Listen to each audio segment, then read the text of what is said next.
Welcome everybody, Earl Viner here. Just trying to go back and see when the stakeholders started in the webinar electronic type format before the era of COVID.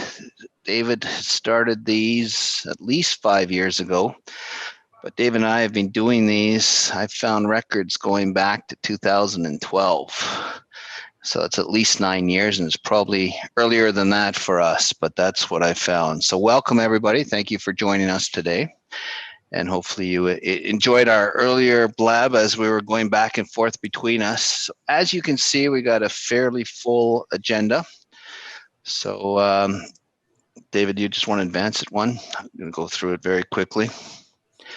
So we're going to go through some medical core, and you'll see there's a new deck that's going to be uploaded, if it hasn't been already, very shortly. That's got a whole bunch of new slides and a whole bunch of changes, so you can get it after if you don't have it now, but it shouldn't be a problem because we have the deck here for you live, and there will be some minor changes.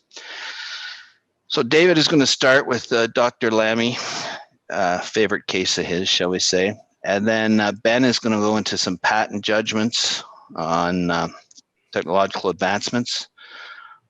Then Elizabeth is going to talk about some cases, in particular the national case and the Indusol case. But again, we'll get into that in a little more detail later.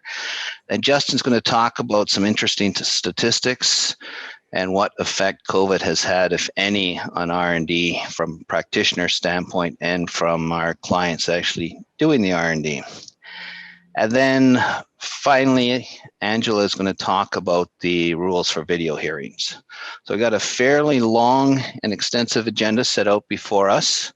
In the interest of time and such, I'm going to let people introduce themselves shortly, but a lot of work went into this. As you will see, there's 149 slides. So I thank all the presenters, and especially David, for doing the majority of the organizing of all this. 99%, I'll take 1% credit, excluding the presenters who did a lot of work themselves as well.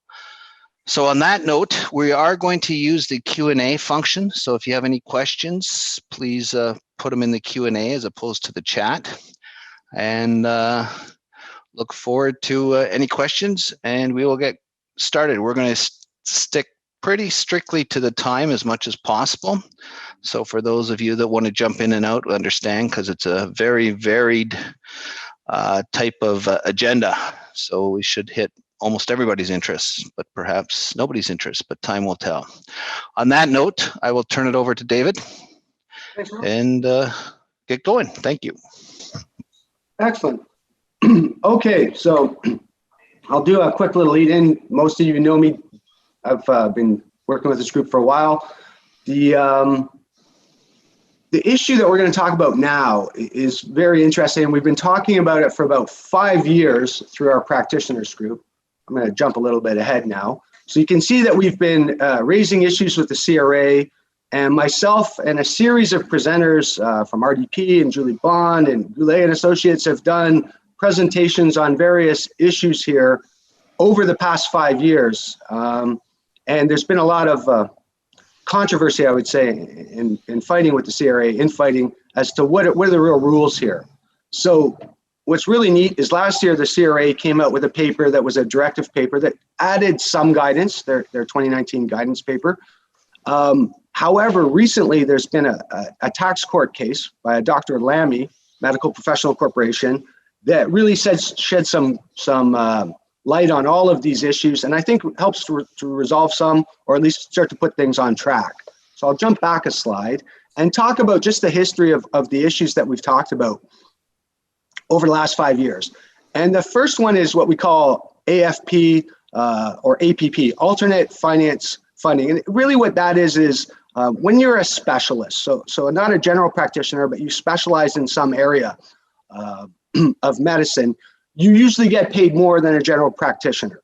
And that's called AFP funding. It's an alternate funding, and it varies. How they do it varies by province to province, and even within provinces, it can vary very much with employers. So one university may do different than research hospital and whatnot. So one of our problems is there's really a lack of consistency in how this is done. And we'll talk a little bit more towards the end that the CRA says, well, if any of that funding could be directed to research, which arguably some of it can, then you have to reduce your research spending by the government assistance on that. Now, the funny thing is that most of people in their contracts, most of the researchers have a clause that says that you get the AFP and some of it's research, but it never says whether it's 5% or 50% or 80%. And the CRA's position before was, well, if it doesn't break it down, then 100%. So we'll kind of talk about what the effects are, how the CRA first approached that, how the CRA is now approaching it, and how it could be approached in the future, why it's still an issue. Okay. The other issues are whether the doctor is actually directly engaged as an individual or through their medical professional corporation. And I believe the Dr. Lamy case solves this. And there were other issues that we talked about, like the length of time for ejections and consistency of rulings across Canada.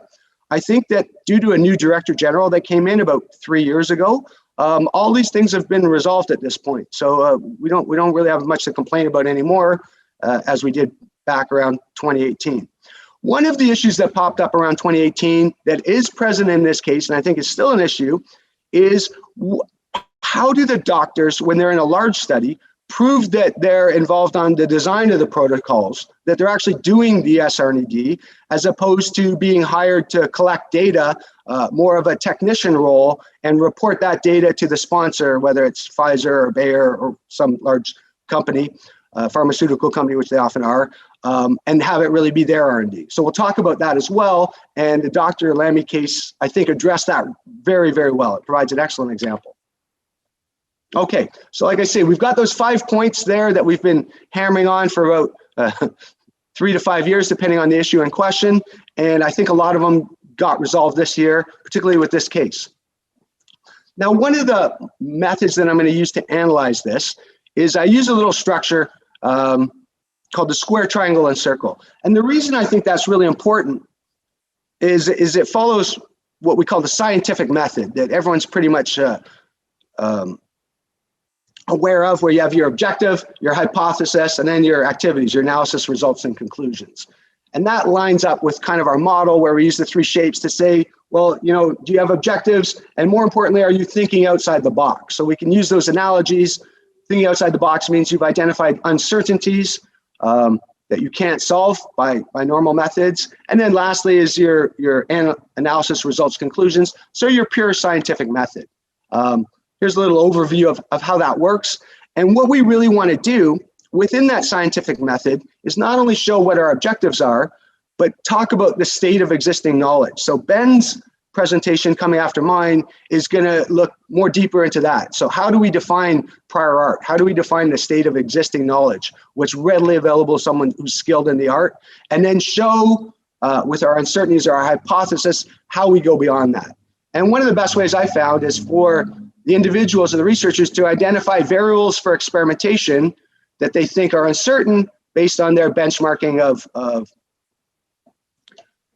other methods, okay?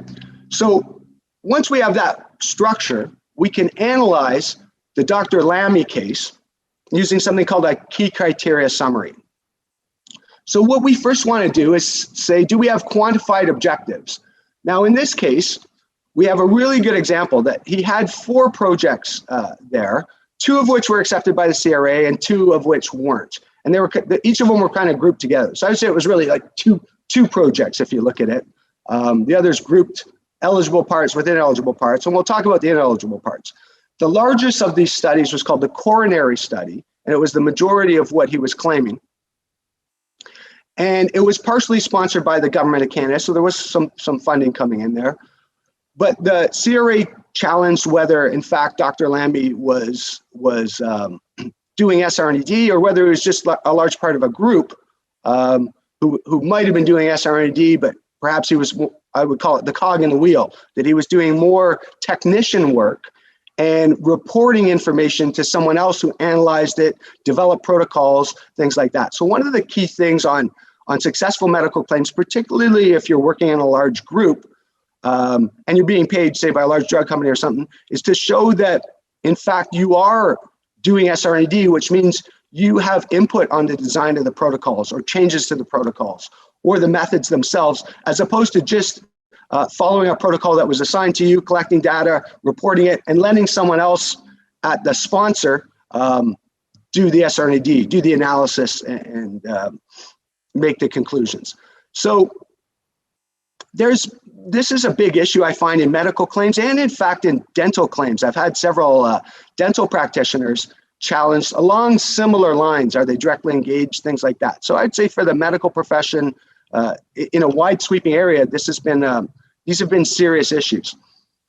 And in many ways, I'd say the CRA is correct that sometimes these doctors, when I really ask them for the evidence, don't have a lot of evidence on input protocols or just very minor things. And a lot of what they're doing seems to be perhaps the data collection. In this case, I think they picked the wrong battle here to fight through with Dr. Lamy, because not only was his project on the coronary a large project, it involved 600 doctors and specialists around the world, but he was pretty much the primary investigator on it. There were 6 primary investigators and he was more or less the lead one. So it provides a great example for us to look at not only the rules, but what could be an eligible project in SR&ED with an exemplary example of Dr. Lamy. The fact that one of these projects was actually government funded is extra great because the information is all public for us, so I can start to go through and take parts of his studies and show you how these support the SR&ED process, which we'll go through and as we go through. Now, to look at the project here, we found that he does have, the first thing is, do you have objectives that are quantifiable and verifiable? So not judgmental, just do I like this better, what looks better, but they're scientific, so another scientist could take your experiments, repeat it, and get the same results. CRA looks for, the word is, in the course, repeatability. Can another scientist repeat your experiments and get the same results? Because if not, it may not really be science. Okay, so what we talked about is he has something called a coronary artery bypass grafting. And what's the success of this grafting when you do it with a heart pump to keep your heart pumping during when it happens, or what they call off pump, where they literally let your heart stop, they do the surgery and then they put it back again. And it would seem to a non-cardiologist like myself that having your heart pumping the whole time would probably be safer than having your heart stopped. However, with Dr. Lamy's study, they were actually looking at their hypothesis, and they proved it in some cases we'll look at, that in certain conditions, so if an individual has certain other conditions, the off-pump grafting may actually be quite a bit safer than the on-pump grafting for various reasons, which are very scientific. So what he really did is he looked at the effects of the coronary project on or off pump for different scenarios. What if I have cerebrovascular disease? What if I have diabetes? There's something called a Euroscore that they use for your overall cardiac health. And they correlate what's the Euroscore, how does your Euroscore affect which of these grafting techniques might be better? They look at the left ventricle function and they grade your left ventricle, grades 1 to 4. And at certain levels, one method may be better. They've kind of proven than the other.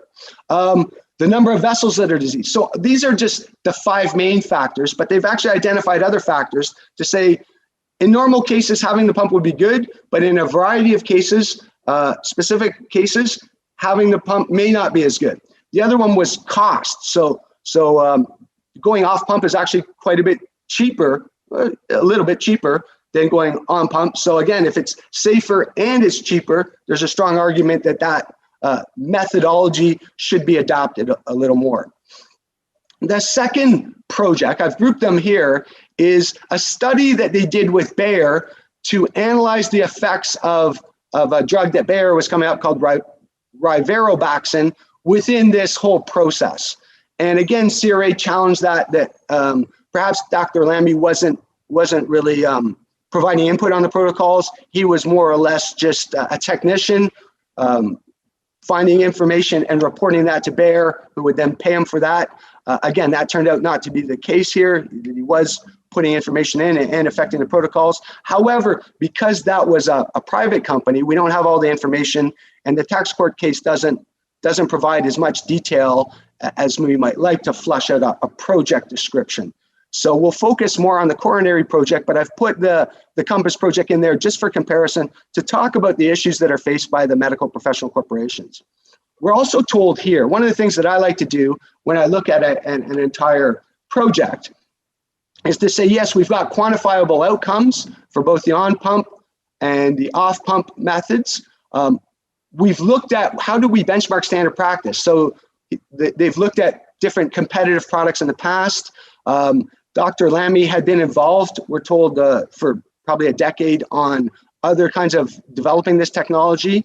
There were other responses from experts who are providing input in there and a variety of things. So whatever we do to benchmark what methods are readily available is really important. And I'm finding that to be more and more important with the CRA as time goes on. So just having objectives is good, but doing a prior art search or even like a quick Google search to see what information's in there. Has someone ever done this before? What are the similar things? That doesn't take a lot of time, but it really adds a lot of value to the strength of the project.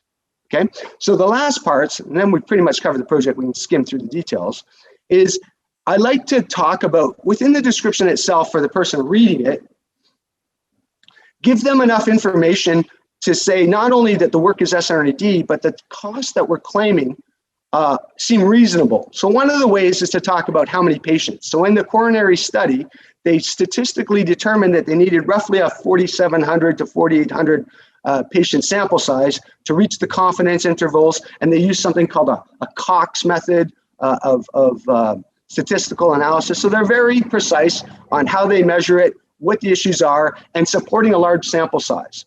I've seen studies where a sample size was just picked as 50 patients or 100 patients, and the CRA may challenge that and say, well, why not 5 patients or 10 patients? And if you can't support that sample size in this way statistically, you may lose those extra patients. So again, this is a great, in my view, a great example of a lot of issues. So many of the issues that pop up in medical claims. We're told on the Riveroboxin study with Bayer that there was actually 27,000 patients looked at, right? So again, we would assume, again, we don't have the information because it was a private study, but we would assume that those same kind of protocols were followed to determine the accurate sample size. Okay, now what I've done here on the next couple of pages, we won't go into detail, this is more of a resource that I've added for you. But what I like to do in each of the cases, particularly the ones that are technology-based, is to analyze the case itself, and you'll see that there's numbering of different sentences or paragraphs here. Those are the actual paragraphs within the tax court judgment itself. So you can go back, download the judgment, and these will more or less be, they might be abbreviated a little bit, but they're more or less the content that went in there. So when we look at the Dr. Lamy's case from a project description, how would we have taken the information in the case, written it into a project description, much like he might have submitted. We don't have the original, but we can kind of work backwards to say, this is something that he would have submitted or something like what he would have submitted to the CRA. And here's the strengths and weaknesses in that description itself. So what's very strong here is, as we said, we have quantified objectives, what our current performance is, what our objective performance is, and then we can follow that through. We're told here that Dr. Lamy spent around 50 to 57% of his time, went over 2 years, so 52 in 1 year and 57 in another year on doing the work, which resulted to around $100,000 of his salary each year. Okay. They talk about the protocols itself, that there's been major studies and it's more or less accepted in the industry that there's uncertainty between exactly what they're studying. The success of on-pump and off-pump cardiac grafting, depending on various conditions. And that's really what they wanted to establish. So they talk about the study objectives and that they're looking at things, mortality, strokes, and other factors like having renal failure or kidney issues and how that may affect the success or failure of those various methods, okay, and a method that's not known right now. So as we're talking, what we like to then talk about is what field of science that we're talking about, and that's important on every project, you have to do that. But also some of the CRA questions look at whether you're developing a new process, where the work was done, who the key employees are, and evidence types. And one of the great things about this case is it shows us a lot of the evidence types. Not only what evidence is there, but what evidence is important to support your claim. Okay, so I've got a variety listed in here, but when we go through the example, and as I said, what's really fortunate about this one is the protocols and stuff are all published. They're publicly available on the web. So we're going to go through that and look at it and how those tend to support the claim itself. Okay. So as we go through the first of the activities, we talk about how we benchmarked it, the coronary bypass project, the work that Dr. Lamy did within the group, and it's all discussed here, but we're actually going to look at it a little more with the tables that he developed, okay? And what the results were. So some of the results may have met expectation, some of them may not have met expectation. And what's really good is where you have goals or results and they're 100% exactly what you expected, that's cool. But when they're when they're off, either below expectation or maybe you exceeded expectation, those observations are neat because they can result in conclusions, something that was unknown or unexpected. If something works out exactly as expected, CRA could argue, well, you knew that was going to happen. You're so skilled, you're such a good cardiac surgeon that was predictable within your skill set. But if you say, I think it's going to work out like this and I'm at 200% of expectation, that's great. Now we can go back and say, well, you know what? There's something here we're not factoring correct. Let's make some observations and better yet conclusions about how those variables are working and maybe make a better process or protocol for doing this type of surgery. Okay. So as I've said here, I've actually based this on the case itself, but then I've gone through and pulled the actual protocol reports, which in this case are publicly available, which makes this just one of the best projects that we've ever had to use an example for any kind of SR&ED and particularly for medicine here. Okay, so really the argument here is that the CRA argued that the documents provided, and we don't really know exactly what documents were provided as evidence, didn't show Dr. Lamy's involvement as a principal investigator, as someone who is making the choices here. And the judge basically didn't agree, and we'll talk about why. Okay, so the second part of it was called the Compass Project. This was the one with the Riveroboxin. Actually, I'm not going to be able to say that. With this really new drug, and what its effects were on both the off-pump and on-pump processes during that process, if it could actually help to save lives or prevent strokes. Now, what's interesting about this one is he had a letter with Bayer, Canada, to be one of the primary investigators. And what's interesting here is when you see these scenarios, we've got Bayer Healthcare AG, which is a foreign company, and then Bayer Healthcare Canada, a corporation in Toronto. And not that this is scientific, but if we were getting funding by a foreign company, so the AG is usually somewhere in Europe, then that would not be a contract payment because that claimant, the foreign claimant, cannot be claiming the SR&ED, and which means under 127.79 doesn't meet the definition of a contract payment.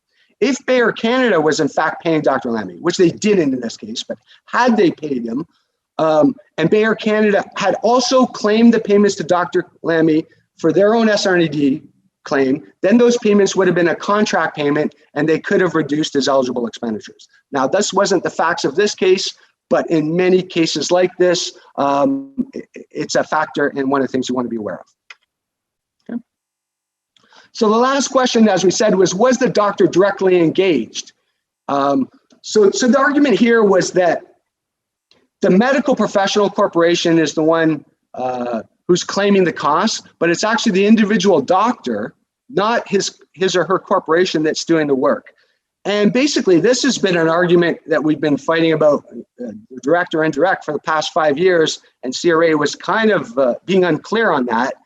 The courts here have said, listen, Dr. Lamy signs his personal name to all the contracts on behalf of the corporation. When he collects his OHIP billing, he signs it as Dr. Lamy, not Dr. Lamy MPC. So, and CRA taxes him on all his revenues. They don't say, hey, you can pay it personally. They tax everything through the MPC, even though he signs his personal name. So the court said that really everything Dr. Lamy says and does through his professional corporation is on behalf of the professional corporation, and it's directly performed by him.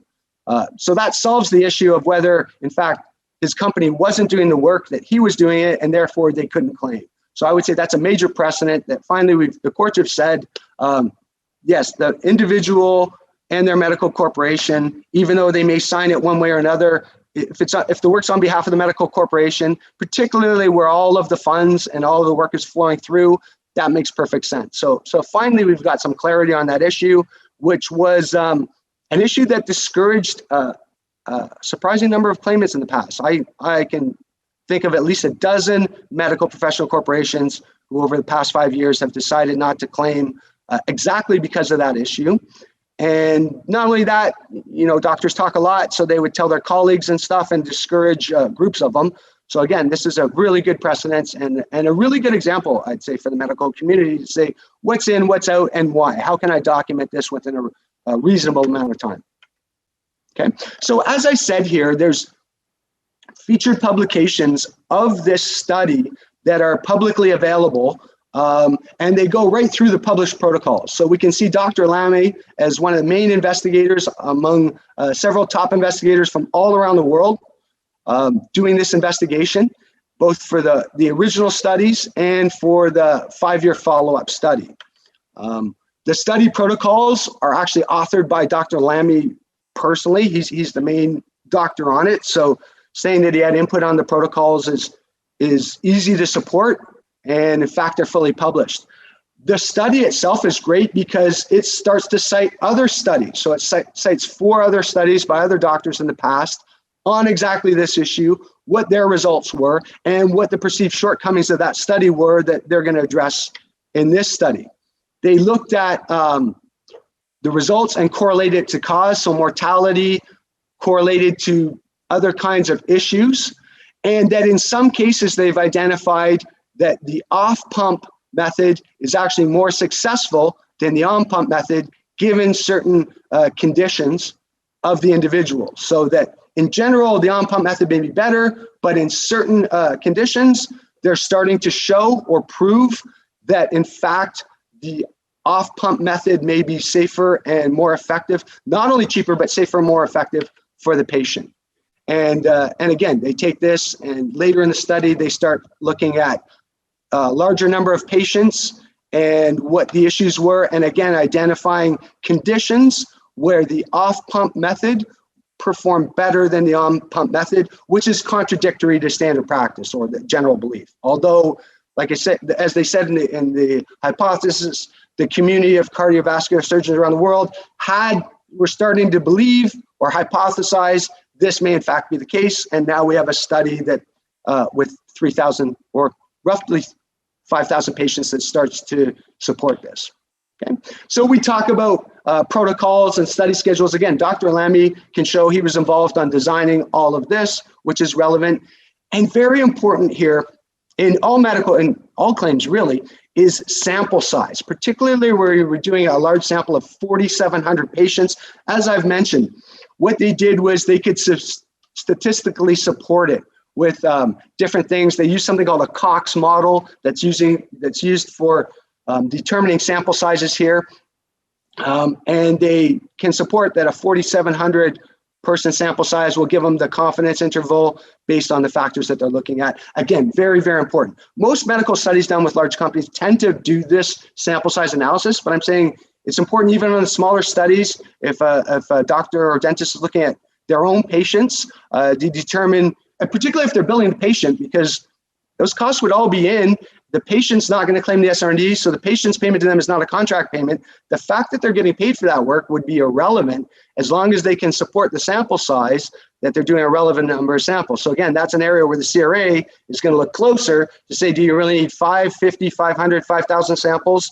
And again, if you can support it, you've got a more powerful claim. Okay.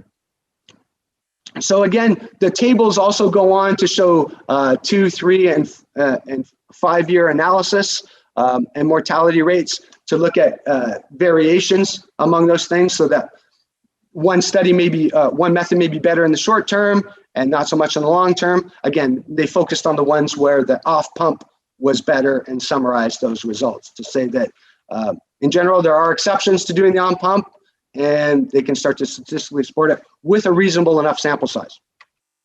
Okay. They also compared the cost. So the previous studies looked at the cost of the on-pump versus the off-pump and said there was a saving of roughly $2,000 a year. And Dr. Lamy's study, when he broke it down, showed us a similar differential, that the off-pump could save you roughly $2,000, the hospital or the provider, roughly $2,000. So that might be a factor again. If it's a safer technique and it's cheaper, there's a strong indication that maybe they should be using those techniques in those circumstances. Okay, an example of, so a lot of times the CRA wants proof that you had input on the protocol. So here's an excellent example that's published in Dr. Lamy's documents, where he revised the protocols for renal failures. He found that acute renal injury, they could prove that the off-pump method was 73% less risky for people with acute renal injury than the on-pump method. And so they revised the protocols to factor that knowledge in, which would be a technological advancement and would be one of the strong indicators you would want to show to the CRA, this kind of evidence when you're submitting the documentation. Had this been organized properly, he may not have had to go to court. He may have been able to negotiate this through, which would have sucked, because then we wouldn't have this great precedent to look at. Okay, so just to reiterate again, I don't think the AFP funding issue's been solved. And we'll talk about that a little bit. I think the directly engaged issue is solved by the Dr. Lamy case, so that's a great step forward that we've been fighting for about 5 years. Contract eligibility tips kind of fall under that CRA gave a document talking about whether you're directly engaged or not. Now I think it's less relevant based on this precedent, so that's been solved. Dr. Lamy again gives us a great example of providing input on protocols. And as I said, the Director General himself has really helped over the last 2 years. There was a big backlog of appeals back in 2009, and talking to practitioners who were complaining about that, it seems that that problem's been resolved. So hats off to the CRA on that. Okay, so I'm just going to reiterate those issues with some of our responses from the CRA from last year and their positions on the issues. So the first of it is whether that AFP or APP funding, whether any portion of that could be seen as a grant or government assistance and therefore reduce the cost of your claim. Okay. So we'll talk about typically how the CRA looks at this. And what I found is they used to say, well, it's 100%. And now if a doctor says, you know what, I'm gonna talk about it, or better yet, when you sign your contract, I recommend that the doctors try to put in it that we estimate this will be the R&D portion of your AFP is 5% or 10% or some number. If it's agreed in the contract, then the issue's gone, right? The problem is, almost none of the contracts specify this, although they just mention it, right? And some of them are really funny. I've looked at contracts that say every year the doctors and the team are supposed to decide how much R&D it is and whatever, and that's written in the contract, and they'll laugh and say that's never happened. So again, we got to get the contracts, follow the contracts, but if the contract can even provide some indication, some reasonable indication that it's 5, 10, 50%, the CRA is generally willing to accept that. In fact, I'd say lately the CRA has backed off and they don't even address this issue, right? So it went from them taking 100% of the AFP and pulling it off. Lately, in the last year or two, they've ignored it entirely and they haven't tried to take any of the AFP off. However, I'm saying that we might just be in a good scenario now, and when Justin talks about the statistics, that'll support that the amount of claims they've approved are pretty much at record levels now over the last year, that the assessments have become a lot easier, and this issue may float through for another year. However, I would warn people that it will probably come back again at some time, that it's in limbo right now and it's not a problem, but I don't think it's been resolved, okay? So when I talked to the Director General last year, Jason Sharon, he's basically saying that the item's under review and that they're going to address it in the future. So like I said, this is something that is still there for the last 5 years, and we'll probably address it again during next year's meeting, hopefully again favorably. Okay, I'll speed right through. So this is just some background that we talked about in the last session. If people want to go through how what's involved in AFP funding. So you see, it's a lot of things. These models cover work in different communities, if you work in remote communities, if you're a specialist, if you do academic work, and education, and also research. So you see, research is just one of maybe 30 or 40 other issues here, and it does exist, but to say it's 100% is usually not reasonable. To say it's 0% may not be reasonable either. At some point, we're going to have to figure out some way between the employers and the doctors to figure out what a reasonable percentage is to get this solved. Okay.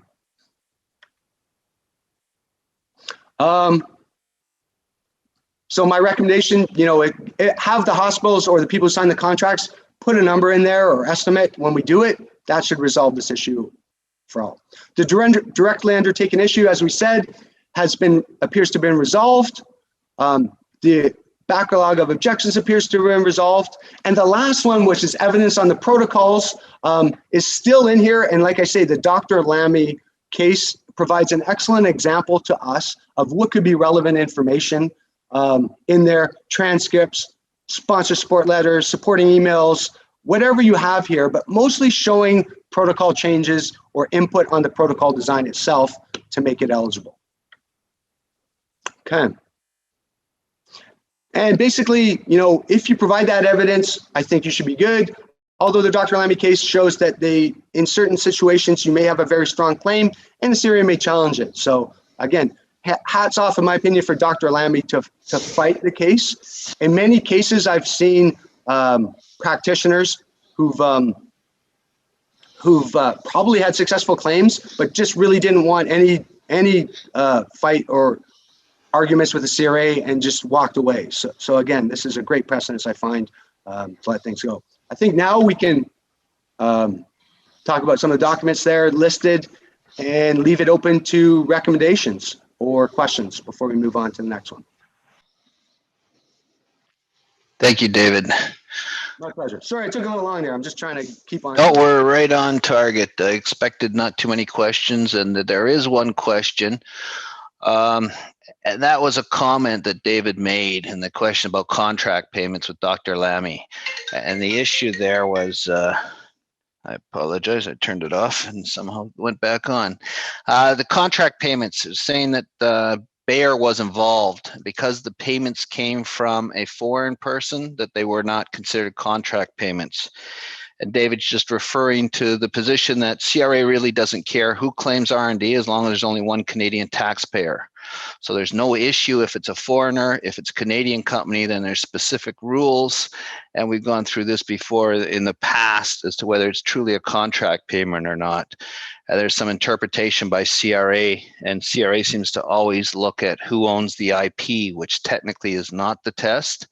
But if you read the bulletin that they put out, even the recent one, you can see why CRA has misinterpreted that, because they go through a whole bunch of things and keep emphasizing IP, intellectual property, of course. And the real issue, of course, is who has the right to exploit.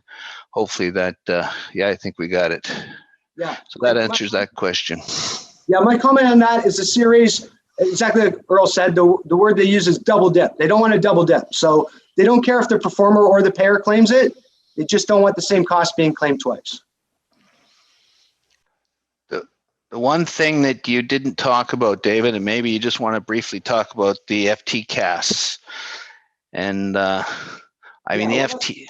That's the slide I have right up now. So what would happen is the FTCAS is the first time claimant advisory service.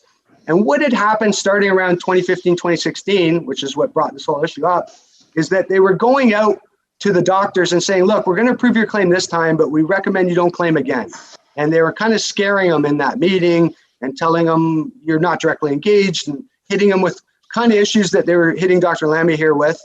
And as I said, they would do this informally. They say, we're going to give you the first year, but we recommend you don't claim again. And they scared a lot of the claimants off. So I'm saying that people who may have been discouraged back by the FTCAS back pre-2018, those practitioners may want to revisit this again and take a look at whether they have an eligible claim.